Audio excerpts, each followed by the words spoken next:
Nadaljujemo v temi Maja Berhar, spomini na Žiri kot obmejni kraj v času druge svetovne vojne.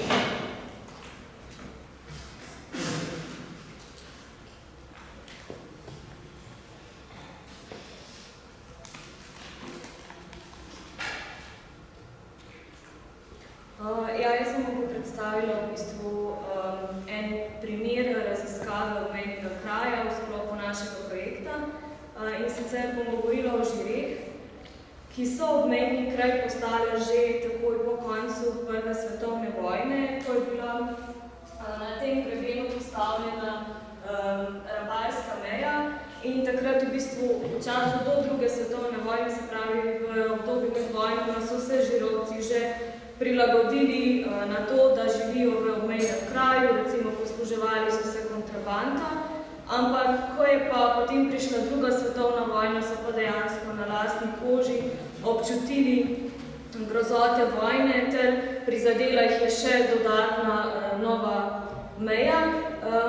In zdaj, ko govorimo o samem začetku vojne, o samem napadu na Jugoslavijo, pri tem se lahko, v bistvu pri celi raziskavi se lahko poslužujemo različnih virov, se pravi arhivsko gradivo, že obstoječa literatura, ustni viri, fotografije, potem pa tudi recimo že zapisani in objavljeni spomini. In eni od teh spominov je recimo kronika žirovskega župnika Ivana Pečnika, kjer je za vsak dan nekako zapisoval, kaj se je dogajalo, in v te svoje spomine je nekako pletal v svetovno dogajanje, recimo pristop k trojnemu paktu, potem je pa pisal, kako so se pa dejansko prebivalci v Žireh odzivali na te dogodke. In recimo, če beremo o 6. aprilu je zapisal: Zjutraj so prišli Žirovci k duhovnemu pravilu kot običajno, ob 10. pa je bila cerkev skoraj čisto prazna. Že okrog 7:30 ure so začeli dirjati vojaki po cestah in potih vse križem. V nekaj minutah so bila vsa pota zaprta železnimi bodičastimi jezdnici, ob katerih so stale močne straže. Malo višje gori pa so bili vsi objekti in bunkerji polni vojaštva. Bilo je kakor pred hudim viharjem. Potem tudi nadaljuje, kako je v bistvu prebivalstvo nekako panično reagiralo na ta začetek. Potem opisuje, kako so se v Žireh minirali 3 glavni mostovi, kako so v bistvu praktično Žiri ostale nekako odrezane od sveta in kako se je večina prebivalstva umikala proti Dobrovi. Sam je pa ostal v Žireh in nekako v njegovih spominih vidimo, da se od samega dogajanja poskuša distancirati in ostati precej miren. In tudi, ko v Žiri vstopijo Italijani 11. aprila, so opisi teh okupatorjev precej nekako posmehovalni. Naprimer, Vinko Govekar, ki je kasneje bil eden glavnih pobudnikov odpora, je zapisal: Ko so prišli Italijani v Žiri, se nam je zdelo, kot da bi bili ti vojaki šolarji. Bili so namreč majhni in drobni, le redki med njimi so bili postavnejši. Ljudje so se medtem že vračali na svoje domove, mnogi izmed njih skoraj niso mogli verjeti, da bi bili to naši okupatorji. In potem, če beremo recimo njegove zapiske naprej, ugotovimo, da so se nekateri Žirovci dejansko odpravili v Gorenjo vas in prosili Nemce, da pridejo v Žiri.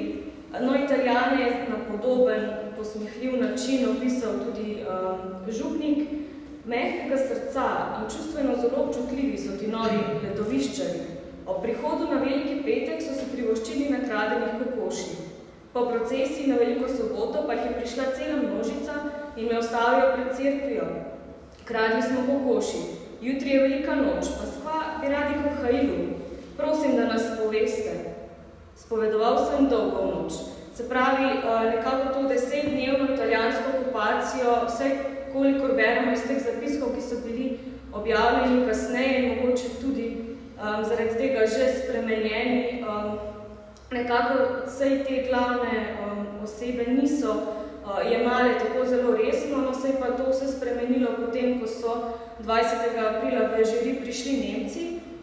Zdaj, če nas zanima, kje so se naselili, v bistvu izbiro ugotovimo, da so bili približno v istih stavbah kot Italijani, naprimer, bili so v šoli, potem v starem župnišču, v novem župnišču, vidimo na tej sliki, pa recimo naselili so se tudi v gostilno pri Bahaču in z vsemi temi stavbami so potem povezane v času okupacije različne zgodbe. Naprimer, v gostilni pri Bahaču so 2 dni pred svojim odhodom naprimer začeli kopičiti čevlje, ki so jih potem, ko so se 23. oktobra leta 1943 iz Žirov umaknili, se je bilo za njih prenevarno, so jih morali dejansko spremljati tanki, da so jih lahko odpeljali Žirov glavnem. Precej zgodb je povezanih s tem in v bistvu okupacija je bila precej trda, naprimer uvedba nemškega jezika, izseljevanje, uvedba nemške šole in tako naprej, ampak dejansko pa žiri zaznamovala še ena lastnost te okupacije, se pravi nova meja. Zdaj, stari del meje je potekal do mejnika številka 40 po stari napalski meji, potem se pa pri mejniku 40, ki danes ne stoji več dejansko na terenu, ampak ga hranijo v Idrijskem muzeju, odcepila in se spustila v Brekovice, pa potem ponovno dvignila in se nadaljevala do planine pri Horjulu. In tako so v bistvu Žiri postale mesto v nemškem okupiranem območju, ki je mejilo na Italijo ter tudi na italijansko okupirano območje. Zdaj, kakšna je ta meja bila, recimo lahko beremo, da so bile postavljene mine, da so bile postavljene žične ograje in to se je nekako začrtala, se je pa meja konec aprila. So pa recimo leta 1942 potem porušili tudi nekaj stavb, prizadetih je bilo okrog 11 posestnikov, porušili so pa okoli 25 objektov, stanovanjskih objektov ter gospodarskih. Večina v okolici Račeve ter v Brekovicah. Je pa zanimivo, da nekaj stavb so pa porušili tudi že ob tej, se pravi, ob Rapalski meji. Zdaj, kar se tiče samih ostankov, kar se tiče te stare meje, so mejniki Rapalske meje še vedno tam. Potem, kar se tiče pa te nove meje, pa recimo, če gremo po tej grafi od Brekovic pa recimo do Opa, ne najdemo nobenega ostanka, ne najdemo kamna ali pa česa drugega. Lahko pa recimo iz virov razberemo, ko smo se pogovarjali z ljudmi na terenu, smo ugotovili, da je recimo v Brekovicah bil mejni prehod, so pa seveda ljudje mejo prehajali tudi drugje. Naprimer, en tak kraj za prehajanje so bile Opale, kjer recimo je bilo nastavljeno nekaj včasih tudi enota partizanska, ki je skrbela za varno prehajanje meje, naprimer enota ali pa različnega blaga. Je pa meja zaznamovala tudi ljudi čisto na osebni ravni. Naprimer, tukaj imamo fotografijo Julijane Pišlar in Janka Veharja. Janko Vehar je živel v Brekovicah, nekje tukaj, Julijana pa malo bolj spodaj v Ravnah. Bila sta pari in v bistvu z začetkom druge svetovne vojne, že prej sta bila v bistvu vsak na svoji strani meja, ampak ta meja nekako se jo je dal prehajati, zdaj pa pač je bil postavljen nov sistem.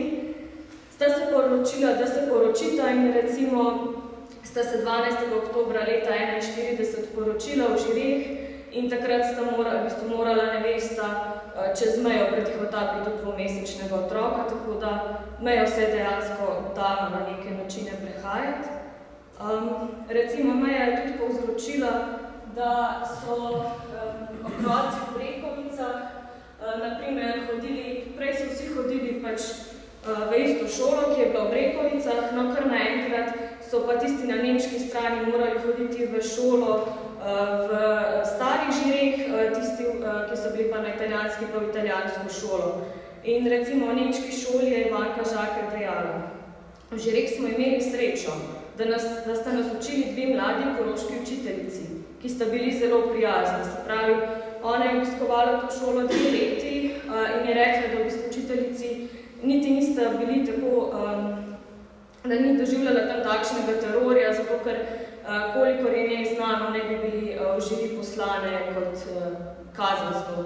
In potem je pa kasneje začela tudi sama obiskovati pa partizanske šole, ki so se pa locirale po posameznih hišah v Žireh. Definitivno je Meja zaznamovala, se pravi, otroke ne samo na šolskem področju, ampak jih je na primer pahnila v neke situacije, čisto nove situacije za njih in tudi v bistvu precej nevarne. Tako je Jani Žakelj v svojih spominih povedal: Otroci smo hodili na Rapalsko mejo pobirati bombe. Enkrat smo jih prinesli domov in jih skrili med trske, ki jih je imela mama pripravljena za peč. Nekega jutra sem z grozo in strahom zagledal, da mati vse to nese v peč. Kasneje potem pojasnili, da so te bombe pobirali in so jih potem, v bistvu, jih je sam nosil svojemu bratu, svojemu starejšemu bratu, ki je tukaj na sliki, Jakobu, da so potem te mine predelovali naprimer v ročne granate. Sicer ta zgodba se ni končala žalostno, zato ker je še do časa domov prišel oče in poskrbel, da ni bilo hujšega. Je pa definitivno Meja tudi povzročila, da so nekateri zaradi nje izgubili vojne. Recimo, takih oseb je bilo v Žireh 15, ki so umrle zaradi recimo eksplozije mine. In naprimer Breda Karner je potem opisala tudi zgodbo svoje matere, ki se je pač peljala, edina dovoljena cestna povezava iz Žirov je bila proti Škofji Loki. In v bistvu tukaj so se pogosto dogajali tudi napadi na nemška vozila in recimo enkrat je bil izdan odlog, da morajo prebivalci počistiti, se pravi na vsako stran 50 metrov vsega Karičevja, zato da pač bi bilo bolj pregledno in da ne bi prihajalo do napadov. No in v skrajni sili so pa v cesto zakopali tudi mine. No in recimo Breda se spomni, kako je zaradi teh min življenje izgubila njena mama, ki se je s kolesom odpravila v Škofjo Loko. Piše: Domači so skozi okno opazovali, če bi slučajno kdo prišel na razgrebeno cesto, da bi ga opozorili, naj zavije med drevje po travniku, ker sumijo, da so potaknili bombe, mine. Vsi zmedeni domači zaradi kosila in vojakov pozabijo na cesto in takrat so silo poči. Nesrečna ženska pade s kolesa po tleh. Vsi zmedeni. Kdo? Kaj? Tečejo k oknu. Najbolj in najhitreje je brat Janez. Njegova sestra se še vzdihne vsa v krvi in izgovori besede. Kaj bo naredil mož? Kaj bo z otroki? Z menoj ne bo nič. Jaz bi tukaj v bistvu zaključila svojo predstavitev. V glavnem poskušala sem vam predstaviti nekaj primerov. Definitivno je pa to preširoka tema, da bi jo lahko strnila v 15 minut. V glavnem, Meja je vplivala na vse področja življenja v Žireh, tako na gospodarstvo, na ekonomijo, kot tudi na življenje posameznikov. Hvala.